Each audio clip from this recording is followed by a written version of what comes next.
कार्तिक माह के शुक्ल पक्ष की एकादशी को देवउठनी एकादशी, देवोत्थान एकादशी, देवउठनी ग्यारस, प्रबोधिनी एकादशी आदि नामों से जाना जाता है।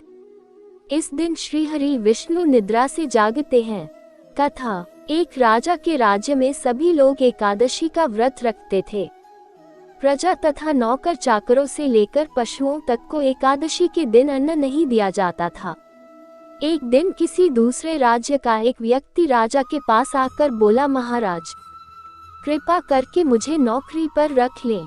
तब राजा ने उसके सामने एक शर्त रखी कि ठीक है, रख लेते हैं, किंतु रोज तो तुम्हें खाने को सब कुछ मिलेगा, पर एकादशी को अन्न नहीं मिलेगा।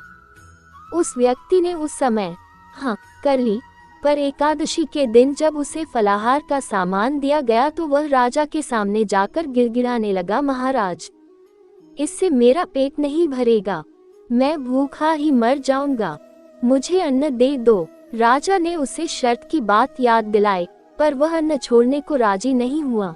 तब राजा ने उसे आटा, दाल, चावल आदि दिए। वह नित्य की तरह नदी पर पहुंचा और स्नान कर भोजन पकाने लगा। जब भोजन बन गया तो वह भगवान को बुलाने लगा, आओ भगवान, भोजन तैयार है। उसके बुलाने पर पीताम्बर धारण किए भगवान चतुर्भुज रूप में आ पहुँचे तथा प्रेम से उसके साथ भोजन करने लगे। भोजनादि करके भगवान अंतर्धान हो गए तथा वह अपने काम पर चला गया। 15 दिन बाद अगली एकादशी को वह राजा से कहने लगा कि महाराज, मुझे दुगुना सामान दीजिए। उस दिन तो मैं भूखा ही रह गया। राजा ने कारण पूछा तो उसने बताया कि हमारे साथ भगवान भी खाते हैं, इसीलिए हम दोनों के लिए ये सामान पूरा नहीं होता। ये सुनकर राजा को बड़ा आश्चर्य हुआ। वह बोला, मैं नहीं मान सकता कि भगवान तुम्हारे साथ खाते हैं। मैं तो इतना व्रत रखता हूँ, पूजा करता हूँ, पर भगवान ने मुझे कभी दर्शन नहीं दिए।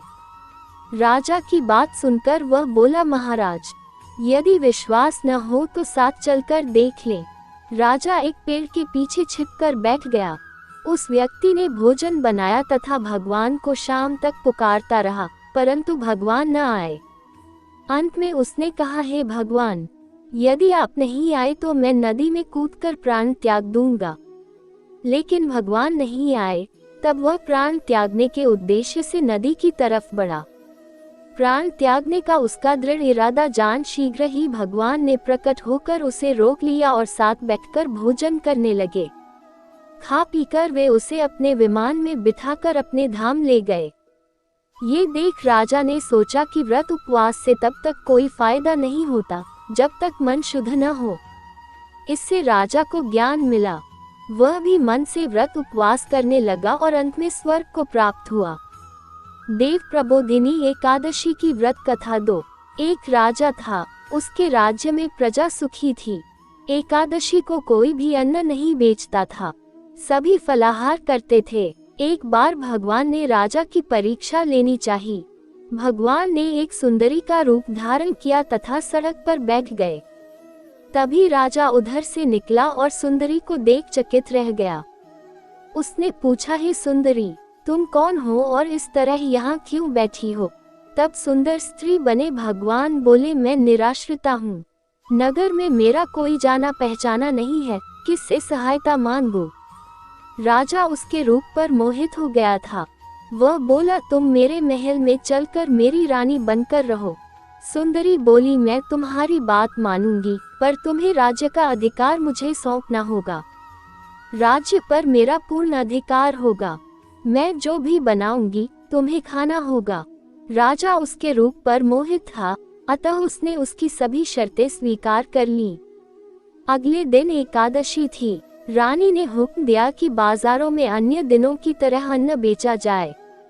उसने घर में मांस, मछली आदि पकवाए तथा परोसकर राजा से खाने के लिए कहा। ये देखकर राजा बोला, रानी, आज एकादशी है, मैं तो केवल फलाहार ही करूंगा। तब रानी ने शर्त की याद दिलाए और बोली, या तो खाना खाओ, नहीं तो मैं बड़े राजकुमार का सिर काट लूंगी।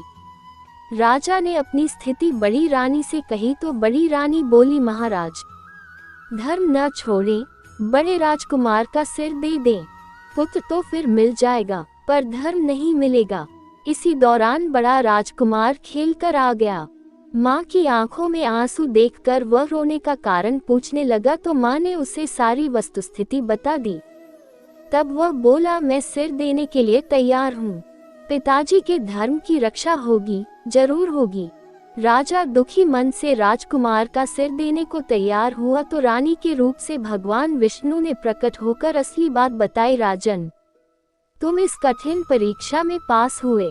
भगवान ने प्रसन्न मन से राजा से वर मांगने को कहा तो राजा बोला, आपका दिया सब कुछ है, हमारा उद्धार करें। उसी समय वहां एक विमान उतरा। राजा ने अपना राज्य पुत्र को सौंप दिया और विमान में बैठकर परम धाम को चला गया। यहीं पर हमारी कथा संपूर्ण होती है। ऐसी और कथाएं सुनने के लिए वीडियो को लाइक करें और चैनल को जल्दी से जल्दी सब्सक्राइब करें। धन्यवाद।